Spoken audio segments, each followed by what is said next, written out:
High guys, welcome back to filmy stock.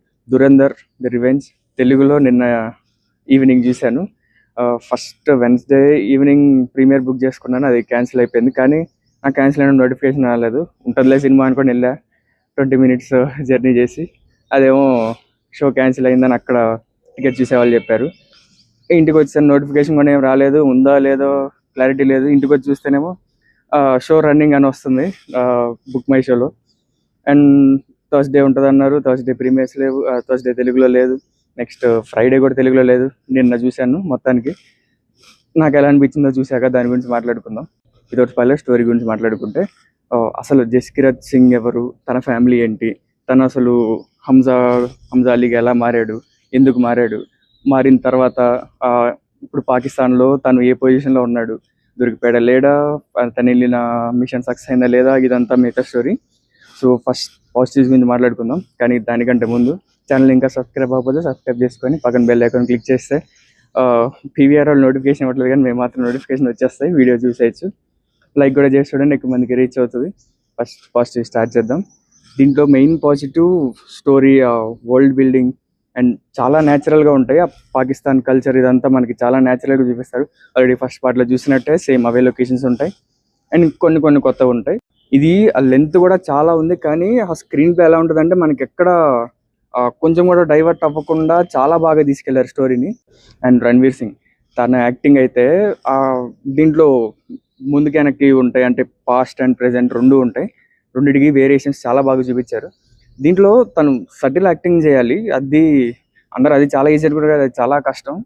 చాలా అంటే emotions చాలా ఉంటాయి, మనకి తెలిసేలాగా చేయాలి, కానీ ఫేస్లో అంత ఎక్స్ప్రెషన్ కనపడకూడదు. అది చాలా బాగా చేశాడు. అండ్ యాక్షన్ ఎపిసోడ్స్ అవైతే ఎంత న్యాచురల్గా ఉన్నాయంటే, మనకి ట్రైలర్ మొత్తంలో ఎక్కువ అవే చూపించారు, కానీ సినిమాలో మొత్తం అవే లేవు. ఒక 4-5 ఉండొచ్చు, కానీ చాలా న్యాచురల్గా చూపించారు. అంటే సినిమాటిక్గా కాకుండా చాలా రియలిస్టిక్గా చూపించారు. అవన్నీ చాలా బాగున్నాయి. అండ్ ఇంటర్వెల్ కూడా మంచి ప్లేస్లో ఇంటర్వెల్ వచ్చింది. ఎలా ఉంటుందంటే సెకండ్ హాఫ్ మనం 1 minute కూడా స్టార్టింగ్లో మిస్ అవ్వకూడదు అనేంత క్యూరియాసిటీ ఉండేలాగా ఇంటర్వెల్ ఇచ్చారు.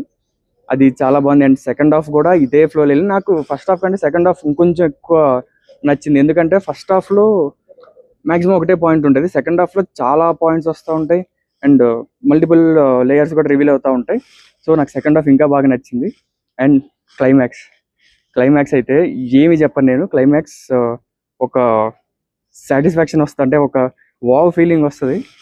మీరు స్పాయిలర్స్ కానీ ఇన్స్టాగ్రామ్లో ఏం వచ్చినా ఏది చూడొద్దు, ఎందుకంటే ఆ థ్రిల్ మీరు మిస్ అవుతారు క్లైమాక్స్లో. ఇప్పుడు నెగిటివ్స్ గురించి మాట్లాడుకుందాం. దీంట్లో పెద్దగా నెగిటివ్స్ ఏమి లేవు. అంటే ఇది ఇనీషియల్గా వెబ్ సిరీస్ లాగా అనుకున్నారంట. సో అక్కడక్కడ మనకి కొంచెం వెబ్ సిరీస్ని థియేటర్లో చూస్తున్న ఫీల్ వస్తుంది. అంటే ఇప్పుడు web series format and theatre format కొంచెం డిఫరెన్స్ ఉంటుంది. దాంట్లో వెబ్ సిరీస్లో మనం చాలా డీటెయిల్గా తీసుకెళ్తాం ఒక సీన్ని, సినిమాలో అయితే దాన్ని కొంచెం షార్ట్ చేస్తాం.